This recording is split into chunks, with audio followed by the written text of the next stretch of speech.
Hello guys, I am Lalit Agarwal. Welcomes you all on your own coding channel Codetricks made by you, made for you. So let's now start today's lead code problem. आज की lead code की problem क्या बोल रही है?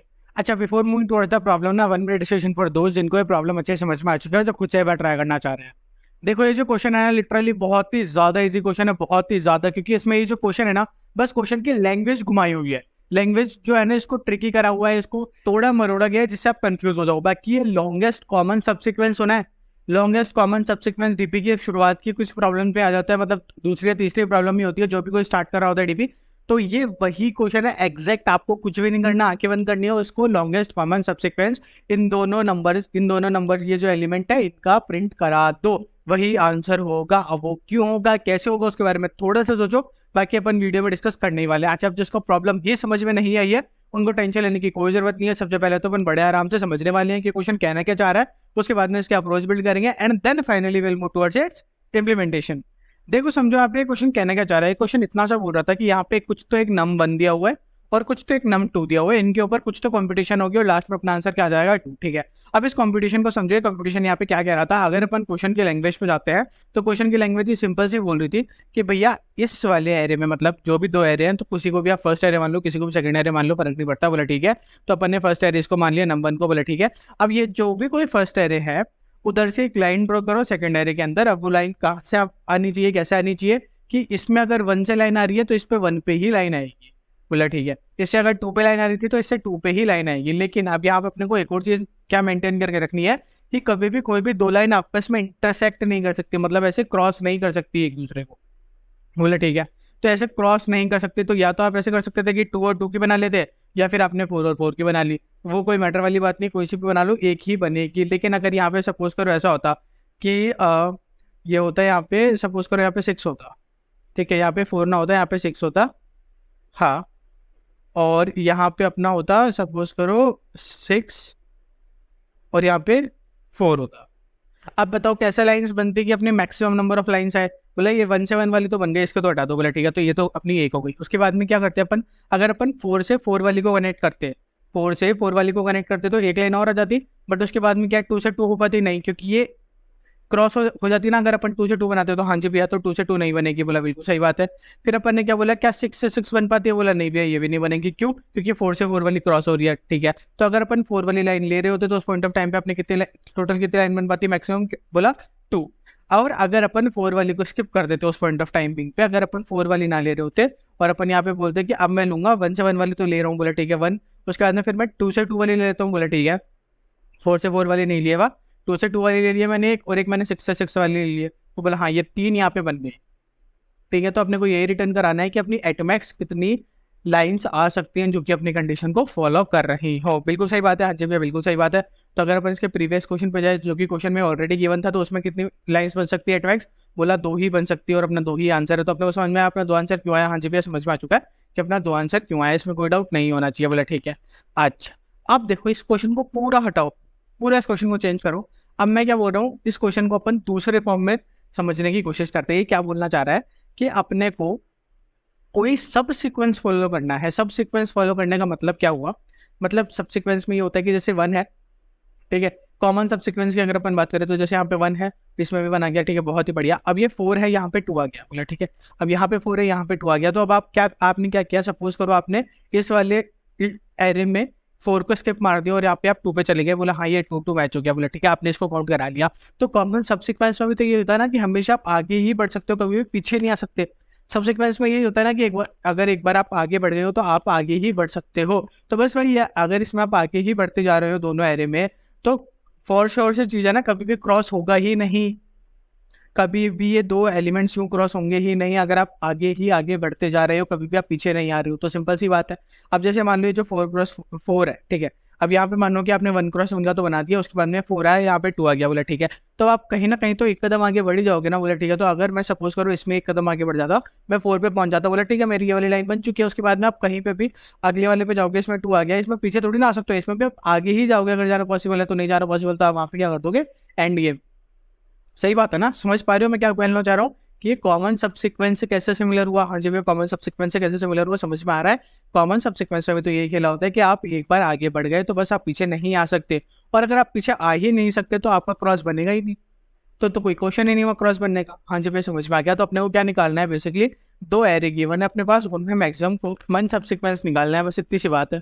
Common sub sequence कैसे निकालते हैं कि भैया जैसे सपोज करो ये 1 4 2 है और ये 1 2 4 है।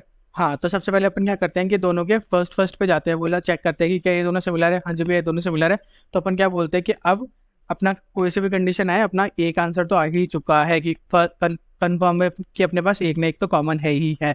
तो अपन क्या करते हैं, इस 1 और 1 को हटा देते हैं। बोला ठीक है, इस 1 और 1 को अपन ने हटा दिया। उसके बाद में फिर क्या आया, उसके बाद में अपने पास आया 4 और 2। अब 4 और 2 में क्या कंडीशन है, 4 और 2 में ये कंडीशन है कि या तो ये हो सकता है कि अपन 4 को स्किप कर दे क्योंकि आगे अपने को 2 मिल जाएगा, पॉसिबिलिटी वहां से अपने को कॉमन सब सीक्वेंस मिल जाता है। मतलब कि सपोज करो 2 के आगे 4 भी होता तो मैक्सिमम अपना यही पे बनता कि अपने को 4 को स्किप कर देना चाहिए था। बोले ठीक है, एक कंडीशन क्या हो सकती है कि अपने को 2 को स्किप कर देना चाहिए, क्या पता अपने को यहाँ पे यू मिल जाए। हाँ जी भैया, तो अपने को पता नहीं अपने को किसको स्किप करना चाहिए, तो अपन क्या करते हैं इसमें, इस कंडीशन में अपन दोनों को एक एक बार स्किप करके देखते हैं। मतलब अपन पहले तो इसको 4 को स्किप करेंगे और यहाँ पे क्या लिखेंगे कि अपने को जो ऊपर वाला एरे है उसमें बचा है सिर्फ 4 और नीचे वाला एरे है इसमें बचा है 2 और 4 बचा था ना। हाँ, तो 2 और 4 बचा है। बोला ठीक है। और अपनी एक और कंडीशन क्या हो सकती है कि अपन नीचे वाले को स्किप करेंगे, नीचे वाले को स्किप करेंगे तो ऊपर वाले एरे में तो क्या बच जाएगा 4 और 2 और नीचे वाले में क्या बच गया 4 बच गया। बोला ठीक है। अब वापस यहाँ से अपन वही अपना प्रोसेस स्टार्ट कर देंगे। 1 तो यहाँ पे था ही और ये 2 और 2 क्या हो गए सिमिलर। बोला ठीक है, तो यहाँ पे क्या बच गया 2 प्लस ऊपर वाला एरे एम्प्टी हो चुका था तो उसमें एम्प्टी एरे और नीचे वाले में 4, तो अब कोई फर्क नहीं पड़ता क्योंकि एक एरे क्या हो चुका है एम्प्टी। तो एटमैक्स यहाँ से तो क्या रिजल्ट आया 2 आया। बोला ठीक है, अब यहाँ से देख लेते अपन यहाँ से क्या रिजल्ट आता है। बोला 1 प्लस 4 और 4 कॉमन हो गए। हाँ जी भैया कॉमन हो गए, तो यहाँ से क्या आया 2 और ये तो अब क्या हुआ कि ये जो नीचे वाला एरे थे वो एम्प्टी हो गया। तो फिर अपन क्या बोलेंगे, बोला अब इसका कोई मतलब ही नहीं है ऊपर वाले एरे का। बोला ठीक है, तो अपने दोनों तरफ से आंसर क्या आ रहा था 2 आ रहा था। अपन क्या करते हैं, जो भी मैक्सिमम आंसर आ रहा होता है बोल लेते हैं, बट आंसर सेम है तो बोला ठीक है अपना 2 ही आंसर बनता है। अब एक काम करो, इसको ना अपन थोड़ा सा मॉडिफाई कर देते हैं, इसको एक काम करो 1 4 2 4 मान के चलो। सही, अपन एक बार इसके लिए सॉल्व करते हैं। बोला ठीक है, अगर 1 4 2 4 होगा तो अपना आंसर क्या बनेगा और कैसे बनेगा। देखो यहाँ पे 1 1 तो कॉमन हो ही गया। बोला हाँ जी भैया, तो 1 तो प्लस होगा ही होगा, इसको तो छोड़ दो। बोला ठीक है, सिंपल सी बात है, ये तो अपन समझ चुके हैं। उसके बाद में क्या हुआ 4 और 2 आया यहाँ पे, ये अपने कॉमन नहीं थे, ये अपने कॉमन नहीं थे। तो अपन क्या करेंगे, इनमें से स्किप करेंगे किसी को भी। तो अपन क्या बोलेंगे, अपने को नहीं पता कि ऊपर वाले को स्किप करने से मैक्सिमम आंसर आएगा कि नीचे वाले को स्किप करने से मैक्सिमम आंसर आएगा। तो अपन दोनों को एक एक बार स्किप करके देखते हैं। बोला ठीक है, तो अपन एक बार तो क्या करें, ऊपर वाले को स्किप करें। ऊपर वाले को स्किप करा तो अपने पास अब बचा 2 और 4 ऊपर में और नीचे में बचा 2 और 4। बोला ठीक है, और यहाँ पे अपन क्या करते हैं, नीचे वाले को स्किप करते हैं। नीचे वाले को स्किप करेंगे तो क्या बचेगा 4 2 4 और नीचे क्या बचा अपना 4। बोला सिंपल सी बात है। हाँ जी भैया सिंपल सी बात है। फिर अपन यहाँ पे तो अपनी दो कंडीशन और बन सकती है, देखते हैं बनेगी कि नहीं बनेगी। पहले अपन इसको सॉल्व करने की कोशिश करते हैं। बोला ठीक है, 1 तो अपना था यहाँ पे, 2 और 2 क्या हो गया, ये भी कॉमन हो गया तो 2 हो गया यहाँ पे। बोला ठीक है, फिर क्या हो गया अपना 4 और 4 भी कॉमन हो गया। बोला ठीक है 3 हो गया और यहाँ पे अपनी दोनों स्ट्रिंग क्या हो चुकी है एम्प्टी हो चुकी है। तो एंड ऑफ डिस्कशन, यहाँ पे अपना 3 आंसर आ चुका है। अपन एक बार यहाँ पे भी कैलकुलेट करने की कोशिश करते हैं। यहाँ पे क्या हुआ कि 1 तो आ गया, 1 के बाद में 4 और 4 कॉमन हो गया। बोले ठीक है 2 बन गया। उसके बाद में फिर अपन ने क्या बोला, बोला यहाँ पे ये वाली जो एरे था वो क्या हो चुका है एम्प्टी। तो इसका मतलब यहाँ पे एंड ऑफ डिस्कशन हो गया। अब यहाँ पे आंसर क्या है, बोले 2 आया। यहाँ पे आंसर क्या है, बोला 3 आया। तो अपन क्या लेंगे मैक्सिमम आंसर जो कि क्या है 3। इसका मतलब कि अगर अपने पास ये दोनों एरे होते तो अपना आंसर क्या आ रहा होता 3। एक बार अपन इसको टेस्ट केसेस में डाल के भी देख लेते हैं। कंसोल यहाँ पे गए,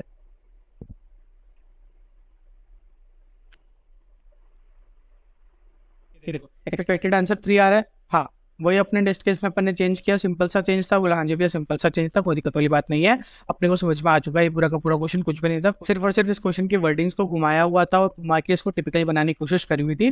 बाकी इसमें क्या है, बस लॉन्गेस्ट कॉमन सबसीक्वेंस निकालना है।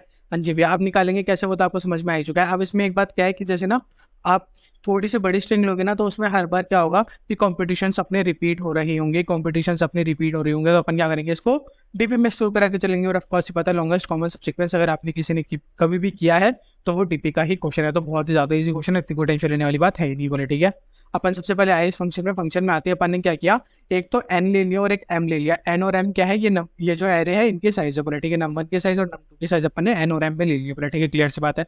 फिर अपन ने क्या किया, डीपी इनिशियलाइज करी। अब डीपी की साइज क्या दी अपन ने, डीपी की साइज दी अपन ने एम और एन में से जो भी बड़ा है उसमें +1 करके उसकी 2D मैट्रिक्स बना दो। 2D मैट्रिक्स में दोनों साइज सेम रखी है, मतलब अपन ने दोनों में हर बार चाहे एन बड़ा है तो अपन ने n+1 और n+1 की ही मैट्रिक्स बनाई है, और अगर m बड़ा है तो m+1 और m+1 की बनाई है। वो बड़ा कैसे आएगा अपने पास, अपन ने मैक्स फंक्शन का यूज कर लिया, तो जो भी बड़ा होगा वो अपने पास आ जाएगा, कोई दिक्कत वाली बात नहीं होनी चाहिए। अपन ने उसको इनिशियलाइज कर लिया है -1 से पूरी की पूरी डीपी को, कोई दिक्कत वाली बात नहीं होनी चाहिए, बोला ठीक है। फिर अपन ने क्या करा, इनिशियली एक फॉर लूप चलाया, फॉर लूप में अपन ने क्या बोला कि जो भी दोनों के 0 0 वाला कंडीशन है वहाँ पे क्या आ जाए, 0 आ जाए। 0 0 वाली कंडीशन क्या होती है, बोला बहुत सिंपल सी कंडीशन होती है, अपन कुछ नहीं बोल रहे ज़्यादा, अपन इतना सा बोल रहे हैं कि सपोज करो कि एक तो अपनी है 1 2 4 और एक है अपनी 1 4 2, ठीक है। अब इसका जीरोथ एलिमेंट ले अपन, मतलब इस वाली का अपन जीरोथ एलिमेंट ले, मतलब कोई सा भी एलिमेंट ना ले, एक भी एलिमेंट ना ले, और इसका अपन चाहे 1 एलिमेंट ले ले, चाहे 2 एलिमेंट ले ले, चाहे 3 एलिमेंट ले ले, कुछ कॉमन आ पाएगा क्या, नहीं भी। अब अगर आप इसका कोई एलिमेंट ही नहीं ले रहे तो कॉमन कैसे आएगा, सिंपल सी बात है। और सेम गोज विद इट कि अगर आप इसका एक भी एलिमेंट नहीं ले रहे, इसका आप जीरोथ एलिमेंट ले रहे हो, 0 एलिमेंट ले रहे हो, जीरोथ नहीं, जीरोथ से तो फिर वो 0 इंडेक्स पे चला जाएगा, जीरोथ नहीं बोलेंगे उसको बोलेंगे कि कोई भी एलिमेंट ले रहे हो आप, 0 एलिमेंट ले रहे हो, तो उस पॉइंट ऑफ टाइम पे आप इसके कितने भी एलिमेंट ले लो कोई फर्क नहीं पड़ता, बोले ठीक है। तो अपन ने यहाँ पे यही किया है, अपन ने यहाँ पे क्या किया कि अगर अपना दोनों में से किसी का भी 0 एलिमेंट आ रहा है तो उस पॉइंट ऑफ टाइम पे कंडीशन क्या करते हो, 0 की अपनी टीपो में -1 की जगह क्या स्टोर करा हुआ, बोला 0, सिंपल सी बात है। फिर अपन ने क्या किया, अब यहाँ पे अपन ने फॉर का लूप चलाया, ये फॉर का लूप क्या कहना चाह रहा है, ये फॉर का लूप अपना चलेगा num1 पे, बोला ठीक है। तो इसका क्या किया अपन ने 1 ले लिया इनिशियली, बोला ठीक है, इसका 1 ले लिया। फिर अपन ने एक फॉर का लूप भी चलाया जे के ऊपर भी अपन ने क्या किया, अब इसके ऊपर अपन ने num2 का एक कैरेक्टर ले लिया, बोला ठीक है, num2 का एक कैरेक्टर आ गया। अब अपन ने यहाँ पे सिंपल सी बात बोली कि अगर दोनों सिमिलर हैं, अपन ने 1 1 से स्टार्ट किया इसलिए अपन ने i-1 लिखा है, मतलब इसका जीरोथ इंडेक्स और इसका जीरोथ इंडेक्स अगर ये दोनों इक्वल है, तो दोनों अगर इक्वल हो तो अपन क्या करेंगे, बोला 1 प्लस कर दो, ठीक है, डीपी के प्रीवियस वाले एलिमेंट्स में 1 प्लस कर दो।